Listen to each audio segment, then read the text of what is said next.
आइए question number 14 देखेंगे। Topic का नाम है financial statements, chapter 21, DK Goyal class 11th की बुक में से। सबसे पहले तो मैं आपको क्वेश्चन दिखाता हूं ताकि आपको अपनी बुक से मिलाकर इसको देखने में आसानी रहेगी। Question number 14, from following is the trial balance of Shri Damodar Prasad as on 31 March. Stock 10,000 दे रखे हैं। इस तरीके से काफी सारे डेबिट बैलेंसेस के जो आइटम दे रखे हैं, कुछ क्रेडिट बैलेंसेस के आइटम्स दे रखे हैं। नीचे लास्ट में एक लाइन लिखी है, stock on this date is 22,000। Stock जो हमारा क्लोजिंग वाला है वो 22,000 दे रखा है। तो क्वेश्चन मेरे ख्याल से आपको अपनी बुक में मिल गया होगा। तो चलिए, पूरे क्वेश्चन को रीड नहीं कर रहा मैं, ये मैंने ट्रेडिंग और पीएनएल का फॉर्मेट बना लिया है और इस पेज पर मैंने बैलेंस शीट का फॉर्मेट बनाया है। अब यहां पर एक बात आप सबको बताना चाहूंगा, कई लोग क्वेश्चन करना तो सीखते हैं लेकिन उसको टाइमली खत्म करना नहीं सीखते। सो प्लीज आप सबसे रिक्वेस्ट है कि जो लोग टाइमली खत्म नहीं कर पाएंगे उनका पढ़ा हुआ ज्यादा काम नहीं आएगा यार। तो आज जिस टेक्निक से मैं इस क्वेश्चन को करूंगा, आप सब के सब पूरे के पूरे फाइनल अकाउंट को उसकी टेक्निक से कीजिएगा। ऑटोमेटिकली आपकी स्पीड भी ऑटोमेटिकली बनती चली जाएगी। तो आइए, सबसे पहले हमें उस टेक्निक में है क्या ये बात समझ लेते हैं क्वेश्चन को स्टार्ट करने से पहले, कि जो भी फिगर जिस भी अकाउंट में जा रही होगी, चाहे वो ट्रेडिंग में जाए, चाहे वो प्रॉफिट एंड लॉस में जाए, चाहे वो बैलेंस शीट में जाए, वो कहीं भी जाए, उसको उठाकर सीधा वहीं डालना है। बहुत सारे टीचर्स पहले आपको ट्रेडिंग बनाना सिखाएंगे कि बेटा पहले सबसे पहले ट्रेडिंग बनाते हैं, फिर पीएनएल बनाते हैं, फिर बैलेंस शीट बनाते हैं। भाई ऐसा नहीं सीखना, क्योंकि ऐसा सीखने से क्वेश्चन तो करना आ जाएगा भाई। वो क्वेश्चन जैसे मैं आपको समझाऊंगा ना, वो आपको वैसे भी आ जाएगा, लेकिन उस पहले वाली टेक्निक से कभी भी आपका क्वेश्चन टाइमली खत्म नहीं होगा। लेकिन मेरी टेक्निक से 100% की गारंटी देता हूं मैं कि आपका क्वेश्चन टाइमली खत्म होना चालू हो जाएगा थोड़ी सी प्रैक्टिस के बाद। तो आइए स्टार्ट करते हैं। सबसे पहले जो है स्टॉक दे रखा है, स्टॉक ओपनिंग है, तो मैंने ट्रेडिंग में सबसे टॉप पर लिख दिया to opening stock.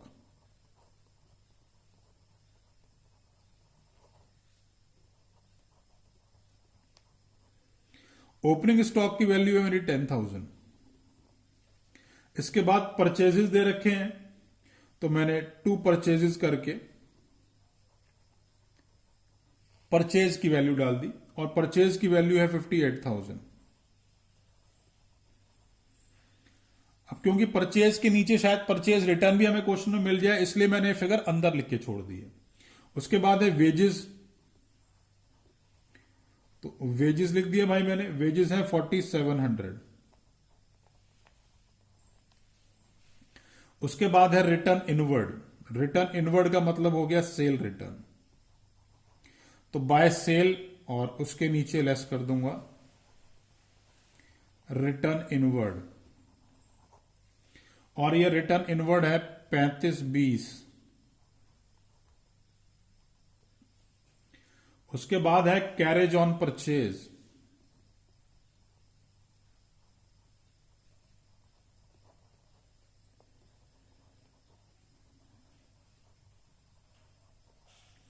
Carriage on purchase 2360।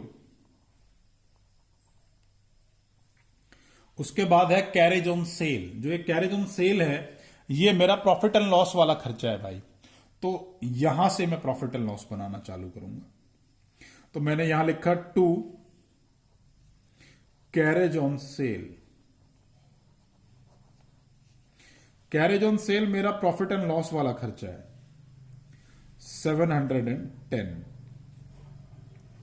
उसके बाद लिखा है ऑफिस सैलरी। ऑफिस सैलरी भी मेरा प्रॉफिट एंड लॉस वाला खर्चा है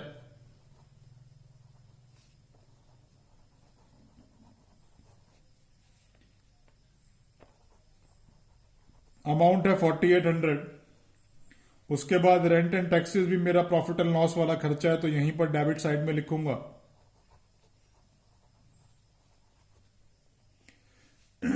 अमाउंट है 2400। उसके बाद कैश। अब भाई कैश तो हमारा एसेट होता है ना, तो चलिए बैलेंस शीट की तरफ चलते हैं। और बैलेंस शीट में मैं लिखूंगा कैश। कैश का बैलेंस कितना है? 1100। उसके बाद लिखा है बैंक का बैलेंस, तो बैंक का बैलेंस भी मेरा एसेट है। बैंक बैलेंस अमाउंट दे रखा है 7820। उसके बाद है बैड डेट्स। बैड डेट्स मेरा प्रॉफिट एंड लॉस का बैलेंस है, वो प्रॉफिट एंड लॉस अकाउंट में आएगा। तो 2 बैड डेट्स के नाम से 600 रुपीज लिख दिए। उसके बाद है डिस्काउंट अलाउड।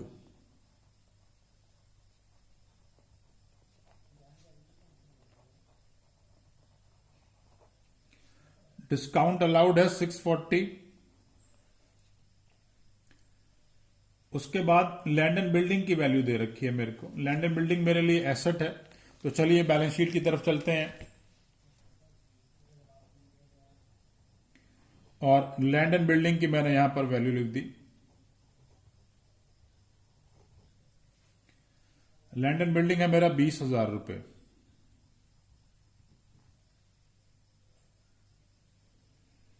आइए आगे चलते हैं। स्कूटर लिखा हुआ है,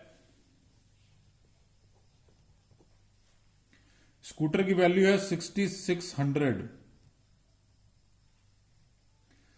उसके बाद स्कूटर रिपेयर लिखा है। अब स्कूटर रिपेयर तो हमारा ऑफिस वाला खर्चा हो गया। तो मैंने प्रॉफिट एंड लॉस के डेबिट में लिख देना है।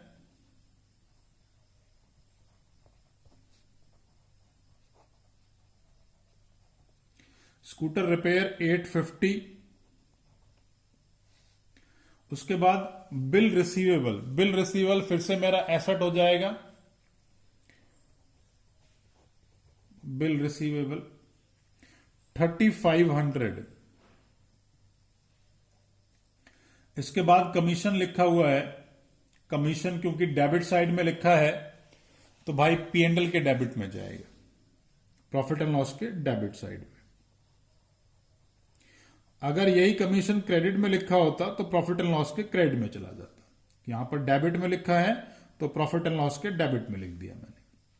Next is सनरी debtors. अब सनरी डेटर दोबारा से मेरे एसेट हो जाएंगे।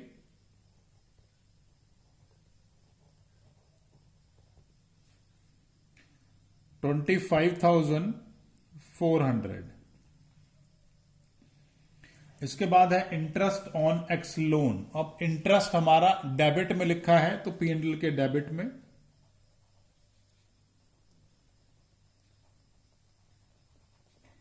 Interest on x loan 1500। Drawings. अब ड्राइंग्स तो हमारी कैपिटल में से लेस हो जाती है। कैपिटल ये रही और इसमें से ड्राइंग लेस कर देंगे। ये ड्राइंग की वैल्यू है 6000। इसके बाद डिस्काउंट रिसीव्ड। डिस्काउंट रिसीव्ड कहां आएगा भाई? प्रॉफिट एंड लॉस के क्रेडिट में।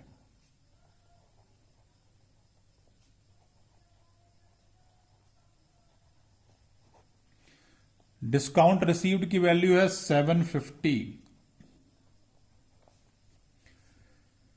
उसके बाद रिटर्न आउटवर्ड। रिटर्न आउटवर्ड मेरा परचेज रिटर्न होता है तो परचेज में से लेस हो जाएगा।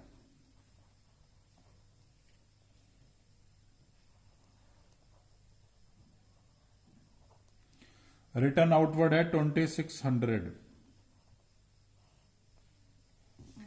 उसके बाद लिखा है सेल। सेल है 98,650। उसके बाद है बीपी।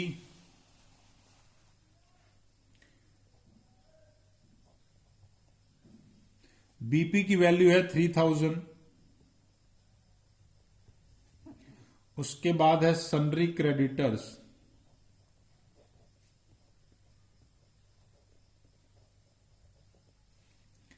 सनरी क्रेडिटर्स की वैल्यू है 5600 रुपए। उसके बाद है क्रेडिटर फॉर रेंट,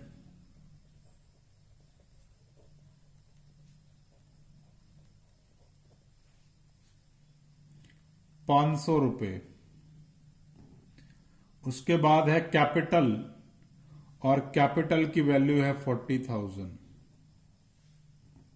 उसके बाद है लोन फ्रॉम एक्स, ये भी मेरी लायबिलिटी है,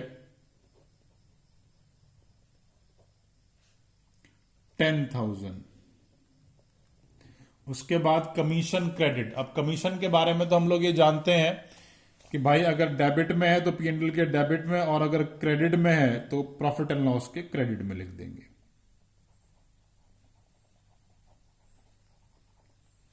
कमीशन है 1200, तो यहां पर क्रेडिट में था इसलिए P&L के क्रेडिट साइड में डाल दिया। आइए लास्ट फिगर नीचे, सबसे नीचे जो है ट्रायल बैलेंस के नीचे स्टॉक के नाम से लिखी हुई है, तो उसे यहां लिख लेते हैं बाय क्लोजिंग स्टॉक। क्योंकि जो फिगर एडजस्टमेंट में होती है ना, वो दोनों जगह आती है, दो वो उसका इफेक्ट डबल आएगा। तो एक तो मैंने ये ट्रायल बैलेंस में डाल दिया, और दूसरा क्लोजिंग स्टॉक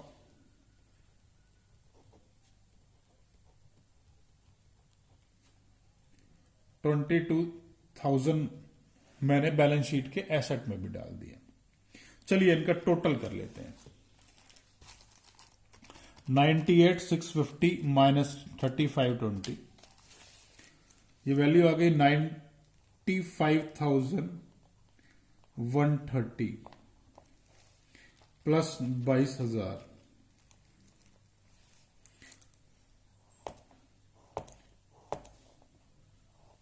क्योंकि मुझे देखने से ही मालूम चल रहा है भाई ये टोटल इसी साइड का जो है बड़ा आएगा, तो मैंने इसी टोटल को दोनों तरफ लिख लिया। 1,17,130,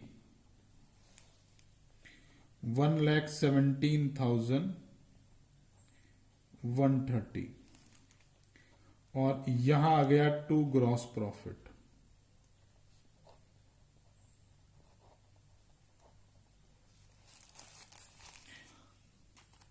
$58,000 में से ये जो रिटर्न आउटवर्ड है, ये इसका टोटल लेस करके वैल्यू आ गई 55,400 प्लस 10,000 प्लस 4,700 प्लस 2,360। इस टोटल में से 117,130 लेस कर दिया, ये वैल्यू आ गई 44,670, 44,670। ये ग्रॉस प्रॉफिट हो गया भाई। अब जो ये ग्रॉस प्रॉफिट हो गया, ये ग्रॉस प्रॉफिट यहां से उठ करके यहां आ गया, और मैंने लिख दिया बाय ग्रॉस प्रॉफिट 44,670 रुपए, 44,670। अब इनको प्लस माइनस कर लेते हैं, क्योंकि देखने से पता लगता है कि भाई क्रेडिट साइड का टोटल जो है वो ज्यादा आएगा, तो उसी का टोटल करके दोनों तरफ लिख देता हूं। आप लोग करके जरूर देख लीजिएगा टोटल कि कितना आ रहा है, उसके बाद ही लिखिएगा। 44,670 प्लस 750 प्लस 1,200 रुपए, ये वैल्यू आ गई 46,620, 46,620। अब इसमें से ये सारा टोटल लेस कर देते हैं, -710 -4,800 -2,400 -600 -640 -850 -1,800 -1,500, वैल्यू आ गई 33,320। टू नेट प्रॉफिट, ये नेट प्रॉफिट आ गया मेरा भाई। अब जो ये नेट प्रॉफिट आ गया, इसको कैपिटल में, क्योंकि नेट प्रॉफिट है तो कैपिटल में प्लस कर दिया जाएगा।